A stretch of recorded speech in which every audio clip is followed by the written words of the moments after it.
اللہ کریم ارشاد فرماتا ہے فی دنیا والآخرہ۔ یہ دو جملوں کا ربط پچھلی آیت مبارکہ سے ہے۔ فی دنیا والآخرہ، دنیا اور آخرت کے معاملات میں غور و فکر کرو، تفکر و تدبر کرو۔ پھر آگے ہے وَيَسْأَلُونَكَ، اور اے پیارے حبیب وہ آپ سے سوال کرتے ہیں عن الیتامی، یتیموں کے بارے میں۔ قل، آپ فرما دیجئے، اصلاح، بھلا کرنا، لہم، ان کا، یعنی یتیموں کا، خیر، یہ بہتر ہے۔ وَإِن تُخَالِطُوهُمْ، اور اگر تم ان کا مال اپنے مال کے ساتھ ملا لو، فَإِخْوَانُكُمْ، تو وہ تمہارے بھائی ہیں۔ وَاللَّهُ يَعْلَمُ، اور اللہ جانتا ہے، المفسد من المصلح، فساد پھیلانے والے سے اصلاح کرنے والے کو۔ وَلَوْ شَاءَ اللَّهُ، اور اگر اللہ چاہتا، لَأَعْنَتَكُمْ، تو تمہیں مشقت میں ڈال دیتا۔ ان اللہ عزیز حکیم، بے شک اللہ غالب حکمت والا ہے۔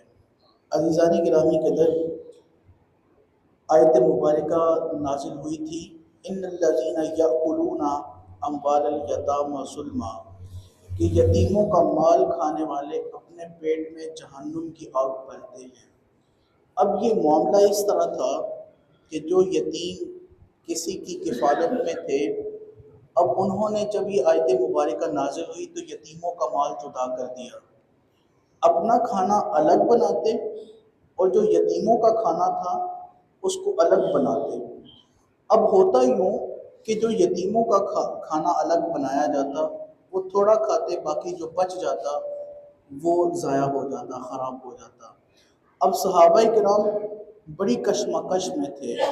حضرت عبداللہ بن رواحہ رضی اللہ تعالیٰ عنہ نے حضرت رسول اکرم صلی اللہ علیہ وسلم کی بارگاہ میں عرض کی، یا رسول اللہ علیہ وسلم، اس طرح سے تو ان کا نقصان ہوتا ہے، مال ضائع ہوتا ہے، آپ فرمائیے ہم کیا کریں؟ یہاں پہ میں ایک بات کہوں گا، صحابہ کو اتنی فکر آخرت تھی کہ آیت مبارکہ نازل ہوئی، انہوں نے یتیموں کا کھانا ہی الگ بنانا شروع کر دیا، ان کی ہنڈیاں الگ کر دی۔ اس قدر صحابہ کرام کو فکر آخرت تھی۔ اب ان کا مال ضائع ہو جاتا، وہ کچھ کھاتے اور باقی جو بچ جاتا، تو اس پر بھی صحابہ کو تکلیف ہوئی۔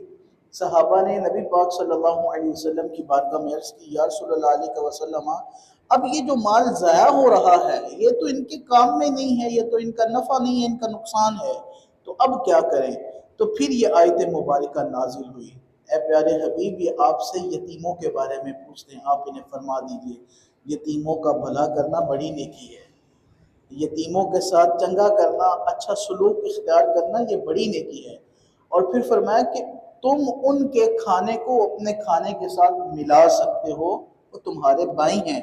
پھر آگے یہ بھی ساتھ میں ارشاد فرما دیا، فرمایا ہاں اللہ ضرور جانتا ہے اس بات کو، کون اچھی نیت سے کھانا مکس کرتا ہے، کون بری نیت سے مکس کرتا ہے، کون اچھی نیت سے ان کے مال کو اپنے مال کے ساتھ ملاتا ہے اور کس کی بری نیت ہے، اللہ یہ بھی جانتا ہے۔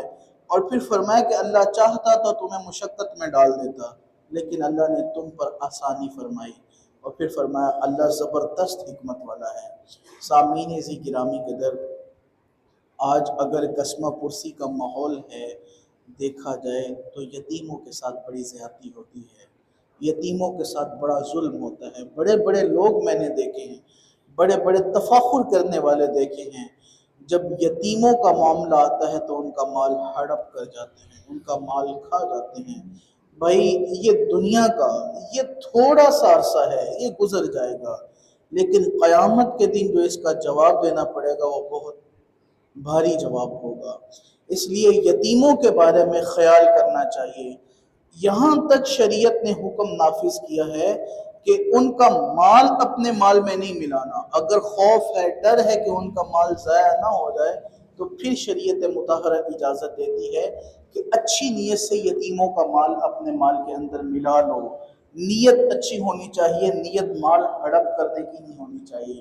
اور اگر اپنے موجودہ معاشرے کی صورتحال دیکھی جائے تو ہمارے ہاں یہ جرم قبیح اس قدر عروج پکڑ چکا ہے کہ جہاں جہاں پر یہ جناب آپ کو یہ کیسز نظر آئیں گے کہ بھائی بڑا بھائی مر گیا، اب اس کے چھوٹے چھوٹے بچے ہیں اور چھوٹے بھائی نے اپنے بڑے بھائی کی ہر چیز پر قبضہ کر لیا اور بچوں کو یوں ہی جناب بے راہ روی کا شکار کر دیا اور ان کو یوں ہی چھوڑ دیا۔ یاد رکھیے، یتیموں کی کفالت کرنا، ان کے علم، استقامت، ان کی جناب تربیت کرنا، یہ ذمہ داری ہے۔ جو پیچھے بچ جانے والے ہیں، جو پیچھے رہ جانے والے ہیں، سنو میرے مصطفیٰ صلی اللہ علیہ وسلم نے کیا فرمایا۔ یوں حضور نے دو انگلیاں یوں حضور نے کھڑی کی اور فرمایا قیامت کے دن میرے ساتھ ہوگا وہ بندہ جیسے یہ دو انگلیاں ساتھ ساتھ ہیں۔ فرمایا جس نے یتیم کی صحیح پرورش کی ہوگی، جس نے یتیم کی صحیح کفالت کی ہوگی۔ یار تمہیں تو یہ اللہ کی طرف سے جنت کی ٹکٹ ملنے والی ہے، تمہیں تو اللہ کی طرف سے یہ رحمت مل چکی ہے، یہ تو خزانہ ہے آخرت کا، یہ تو آخرت کا نرینہ ہے، نگینہ ہے۔ اب تم اس نگینے کو، یہ رحمت الہی کے خزانے کو اگر تم عذاب الہی میں خود بدلو تو اس سے بڑی شقاوت کیا ہے، اس سے بڑی بدبختی کیا ہے، اس سے بڑا اپنے نصیبوں کو غارت کرنا کیا ہے۔ یہ اللہ نے تمہیں جنت کا پروانہ دیا ہے، ارے بھائی اس کی خدمت کر کے تم جنت کو حاصل کر لو۔